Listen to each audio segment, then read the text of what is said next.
افغان وزیر خارجہ کے دورہ بھارت کے دوران افغانستان کی پاکستان کے خلاف اشتعال انگیزی، افغان فورسز کی انگور اڈہ، باجوڑ، کرم، تیر چترال اور بارم چاہ کے مقامات پر بلا اشتعال فائرنگ۔ سیکیورٹی ذرائع کے مطابق پاک فوج کا بھرپور اور سخت جواب جاری۔ پاکستان کا افغانستان کی 19 چیک پوسٹوں پر قبضہ، درجن افغان فوجی اور خارجی ہلاک۔ طالبان اپنی پوسٹیں اور لاشیں چھوڑ کر بھاگ نکلے، دشمن کے ایک کے بعد ایک چوکی ملبے کا ڈھیر بننے لگی۔ برامچہ سیکٹر میں افغانی شہیدان پوسٹ کو شدید نقصان، خلاچی سیکٹر میں افغانی چیک پوسٹوں کی تباہی کی ویڈیو بھی سامنے آ گئی۔ فتنہ الخارج کا مرکز خرچر فورٹ ملبے کا ڈھیر بنا ڈالا۔ افغانی دوران میلہ اور ترکمان زئی کیمپس بھی تباہ، کنڑ میں افغان پوسٹ اڑا دی گئی، افغان جنڈوسر پوسٹ بھی تباہ کر دی گئی۔ بلوچستان کے علاقے قلعہ عبداللہ سیکٹر میں افغانی پوسٹ لیو بند مکمل تباہ، خارج اور داعش کے ٹھکانوں کو نشانہ بنایا جا رہا ہے۔ سیکیورٹی ذرائع کے مطابق پاکستان کی جانب سے آرٹلری، ٹینکوں، ہلکے اور بھاری ہتھیاروں کا استعمال، کارروائی میں فضائی وسائل اور ڈرونز کا بھی استعمال۔ افغانستان کی پاکستان سے بار بار کارروائی روکنے کی درخواستیں۔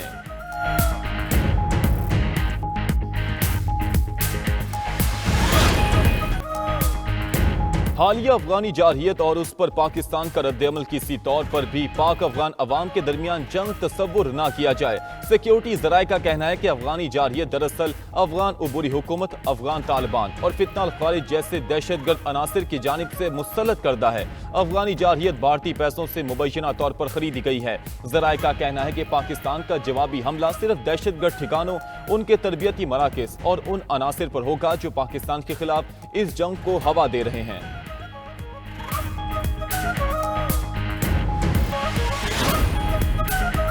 اور مصر کے شہر شرم الشیخ میں خوفناک کار حادثہ، 3 قطری سفارتکار جاں بحق، 3 زخمی ہو گئے۔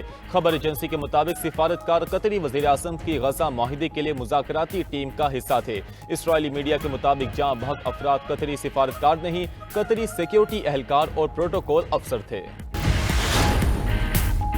وفاقی وزیر داخلہ کی افغانستان کی جانب سے پاکستانی علاقوں میں بلا اشتعال فائرنگ کی مذمت۔ محسن نقوی نے کہا، افغان فورسز کی شہری آبادی پر فائرنگ بین الاقوامی قوانین کی کھلی خلاف ورزی ہے۔ بہادر فورسز نے فوری مؤثر جواب دے کر ثابت کیا کہ اشتعال انگیزی کو برداشت نہیں کیا جا سکتا۔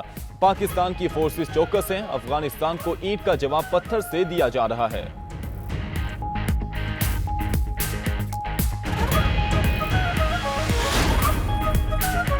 سعودی عرب اور قطر کا پاکستان اور افغانستان کے درمیان کشیدگی پر تشویش کا اظہار۔ سعودی وزارت خارجہ نے جاری بیان میں کہا، پاک افغان سرحدی کشیدگی پر تشویش ہے، دونوں ممالک تحمل کا مظاہرہ کریں، مذاکرات کے ذریعے مسائل حل کریں۔ سعودی عرب کا علاقائی اور عالمی سطح پر امن و استحکام کے لیے اپنے عزم کا بھی اعادہ۔ پاکستان افغان سرحدی کشیدگی پر قطری وزارت خارجہ کی بھی تحمل کی اپیل۔ کہا، دونوں ممالک مسائل کو مذاکرات اور سفارتی ذرائع سے حل کریں، خطے میں امن، استحکام اور دونوں ممالک کی خوشحالی چاہتے ہیں۔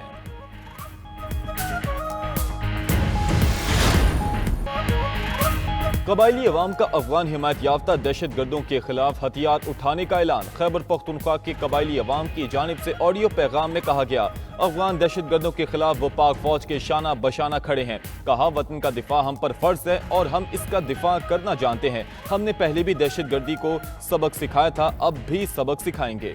بلوچ قبائل کا بھی پاک فوج کے شانہ بشانہ افغانستان کے خلاف لڑنے کا اعلان۔ حکومت سے سرحد پر جانے کی اجازت دینے کا مطالبہ۔ قبائلی عوام اسلحے کے ساتھ سڑکوں پر آ گئے۔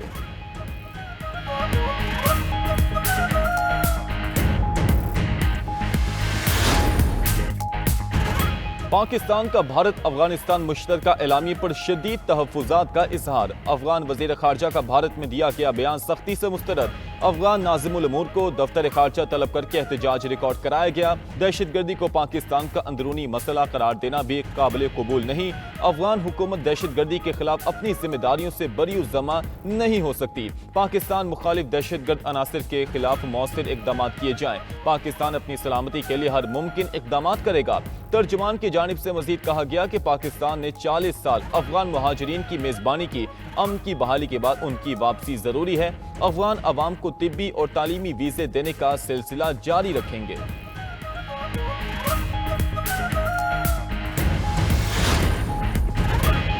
علی امین کا استعفی منظور نہ ہونے کا خدشہ اور سہیل آفریدی کو وزیر اعلیٰ بنانے کا مشن، پی ٹی آئی قیادت سر جوڑ کر بیٹھ گئی۔ رات گئے پشاور میں پی ٹی آئی پارلیمانی پارٹی کا اجلاس جاری، اسد کیسر کی زیر صدارت اجلاس میں لاہے عمل طے کرنے پر مشاورت۔ ادھر گورنر خیبر پختونخوا نے وزیر اعلیٰ علی امین گنڈاپور کا استعفی ملنے کی تصدیق کر دی۔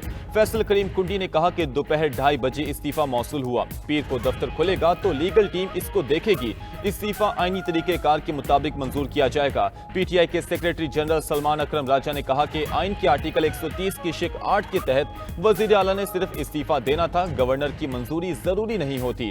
سلمان اکرم راجہ کا گورنر راج لگائے جانے پر سخت مزاحمت کا اعلان۔ جنید اکبر بولے سہیل آفریدی کو ہر صورت وزیر اعلیٰ بنائیں گے۔ اسد کیسر نے کہا کہ کوئی غلط فہمی میں نہ رہے، اپنی حکومت کے تحفظ کے لیے ہم ہر حد تک جائیں گے۔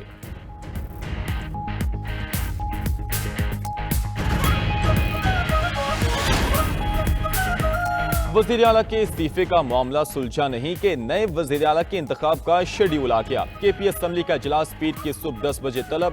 اسمبلی سیکریٹریٹ کے شیڈیول کے مطابق آج سے پہر 3 بجے تک کاغذات نامزدگی جمع کرائے جائیں گے۔ کاغذات نامزدگی جمع ہونے کے فوری بعد اسکروٹنی کی جائے گی۔ شام 5 بجتے ہی امیدواروں کی حتمی فہرست جاری کی جائے گی۔ نئے وزیر اعلیٰ کے لیے شو آف ہینڈ سے ووٹنگ پیر کو ہوگی۔ پی ٹی آئی نے سہیل آفریدی کے لیے جے یو آئی سے حمایت مانگ لی۔ جنید اکبر کی سرپرستی میں پی ٹی آئی وفد کی جے یو آئی مرکز آمد، تعاون کی درخواست کی۔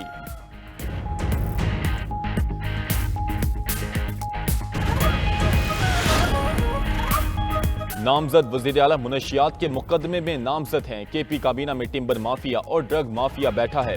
وزیر اطلاعات عطا تارڑ کا کہنا ہے کہ بانی پی ٹی آئی اور ان کی جماعت ہر فورم پر دہشت گردوں کی حامی رہی، ان کو ملک کی سالمیت سے کوئی غرض نہیں، دہشت گردوں کو شکست دینے کا فیصلہ ہو چکا، اب آپ کو فیصلہ کرنا ہوگا کہ دہشت گردوں کے ساتھ ہیں یا ان کے خلاف۔ وزیر مملکت داخلہ طلعت چودھری بولے جتنے مرضی وزرائے اعلیٰ بدل لیں، دہشت گردی کے خلاف آپریشن نہیں رکے گا۔ جنرل اور کرنل شہادتیں دے رہے ہیں، دنیا میں ایسی مثال نہیں ملتی، ریاست فیصلہ کر چکی ہے، اب کسی سے بلیک میل نہیں ہوں گے۔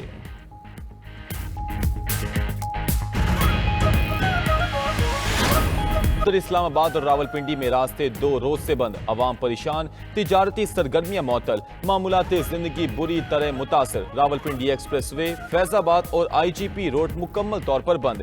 جڑواں شہروں میں انٹرنیٹ سروس دوسرے روز بھی معطل رہی۔ لاہور میں orange line metro train, metro bus اور سپیڈو بس سروس بند۔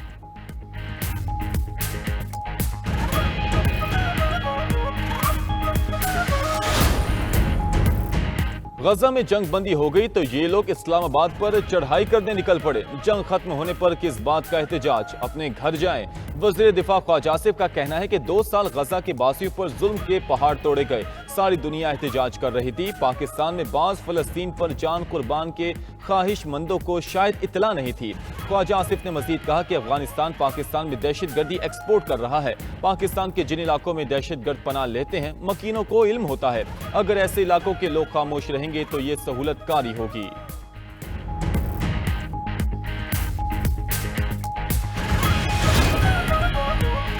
مذہبی جماعت کے احتجاج پر جے یو آئی کے سربراہ مولانا فضل الرحمان متحرک، وزیر اعلیٰ پنجاب مریم نواز اور وفاقی وزیر بین الصوبائی امور رانا ثناء اللہ سے رابطے، وفاقی اور پنجاب سے احتجاج کا معاملہ پرامن طریقے سے سلجھانے کی درخواست کی۔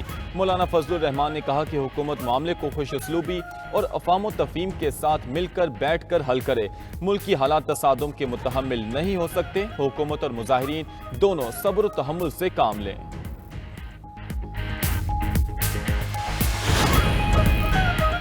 وزیر اعظم ملک میں جدید ٹیکنالوجی کے استعمال اور مصنوعی ذہانت کے فروغ کے لیے سرگرم، اعلیٰ سطح اجلاس میں جدید ٹیکنالوجی کا استعمال تیز کرنے اور ڈیجیٹل معیشت کے دائرہ کار کو وسعت دینے کا فیصلہ۔ شہباز شریف نے کہا کہ مصنوعی ذہانت کو معیشت کی ترقی، صنعتی پیداوار میں اضافے، سرکاری نظام کی شفافیت اور نوجوانوں کے لیے نئے مواقع پیدا کرنے کے لیے استعمال کیا جائے۔ ڈیجیٹل معیشت کا نفاذ اور مصنوعی ذہانت ملکی ترقی کو نئی بلندیوں تک لے جائے گی۔ وزیر اعظم کی اپنی پولیٹیکل سیکریٹری مراد خان سواتی کی رہائش گاہ پر آمد، مراد خان کے والد کی وفات پر اظہار افسوس کیا، مرحوم کے درجات کی بلندی اور اہل خانہ کے صبر کے لیے دعا کی۔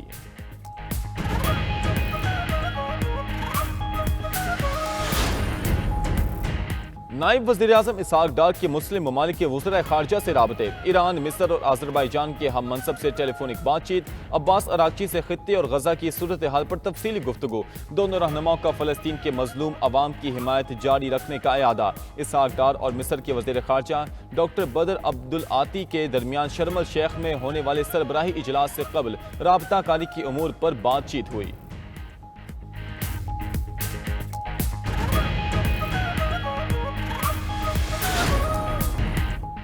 غزہ میں جنگ بندی کے بعد زندگی بحال کرنے کی کوششیں، بے گھر فلسطینی اپنے تباہ حال گھروں کی جانب لوٹنے لگے، ہزاروں افراد ساحلی شاہراہ کے راستے شمالی غزہ اور غزہ سٹی کی طرف پیدل رواں دواں۔ رفح بارڈر کراسنگ سے 600 امدادی ٹرک غزہ میں داخل، فلسطین اتھارٹی کے مطابق 24 گھنٹے میں 5000 امدادی آپریشنز کیے گئے، 1200 زخمیوں اور بیمار افراد کا علاج کیا گیا، 650 سے زائد بچوں اور کمزور افراد کو نفسیاتی معاونت بھی دی گئی۔ عمارتوں کے تباہ شدہ ملبے سے 116 لاشیں ملی ہیں، 24 گھنٹے میں 151 اموات کی تصدیق ہوئی۔ اسرائیلی فوج نے غزہ سے انخلاء کا پہلا مرحلہ مکمل کر لیا، حماس 48 گھنٹے کے اندر یرغمالیوں کی رہائی یقینی بنائے گی۔ غزہ میں مشترکہ ٹاسک فورس کے تحت 200 اہلکار تعینات ہوں گے۔ ادھر حماس کے ترجمان کا کہنا ہے کہ فلسطینی ریاست کے قیام تک غیر مسلح ہونے کا سوال ہی پیدا نہیں ہوتا، ہتھیاروں کی حوالگی سے متعلق بات چیت نہیں ہوگی۔ جنگ بندی معاہدے کے اعلان پر فلسطینیوں کا جشن جاری، مسجد اقصیٰ کے باہر ہزاروں افراد جمع، خوشی میں مٹھائیاں بانٹی گئیں، فضا لبیک اقصیٰ کے نعروں سے گونجتی رہی۔ دنیا کے دیگر ممالک میں بھی خوشی کی لہر، اردن، مراکش، برسلز، بیلجیم اور لندن میں جشن۔ مراکش میں فلسطینی پرچم اٹھائے شہریوں نے مارچ کیا، برسلز میں آتش بازی کا مظاہرہ، لندن میں فلسطینیوں سے اظہار یکجہتی کے لیے ہزاروں افراد نے مارچ کیا۔